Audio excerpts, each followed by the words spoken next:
मोदींनी प्रचारात केलेले आरोप खरे नॅरेटिव्ह होते का? ठाकरेंचा मोदींना सवाल, तर एम फॅक्टरमध्ये मराठी येत नाही का? फडणवीसांना नाही ठाकरेंचा सवाल. अजित पवारांबाबत संघानं अनुभव सांगितला. ऑर्गनायझरमधील लेखावरून शरद पवारांचा टोला, तर अजित पवारांना सोबत घेण्याचा प्रश्नच नाही, पवारांची टीका.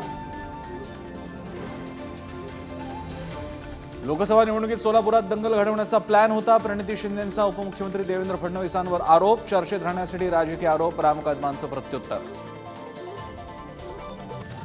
सांगलीत खडे टाकणाऱ्यांना काँग्रेसनं जागा दाखवली. विश्वजित कदमांचं वक्तव्य, तर वाद सोडून विधानसभेच्या कामाला लागा, विजय वडेट्टीवार यांच्या सूचना.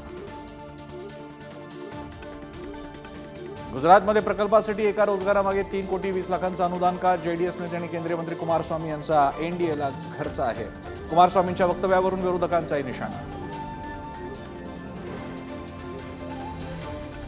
शिंदेंच्या सेनेचे खासदार रवींद्र वायकरांच्या मेहुण्याविरोधात मनराई पोलिसात गुन्हा दाखल. गोरेगावमधील मतमोजणी केंद्रात मोबाईल फोन ठेवल्याचा आरोप. मतमोजणी कर्मचारी दिनेश गुरव यांच्या विरोधातही तक्रार.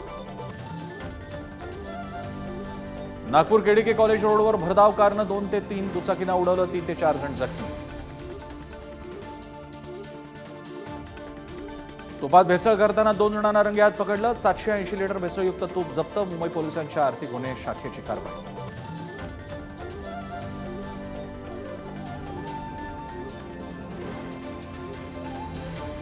साताऱ्यासह अनेक ठिकाणी हिंगोली, जालना, वाशीमध्ये मुसळधार पाऊस. शेतकऱ्यांमध्ये आनंदाचं वातावरण.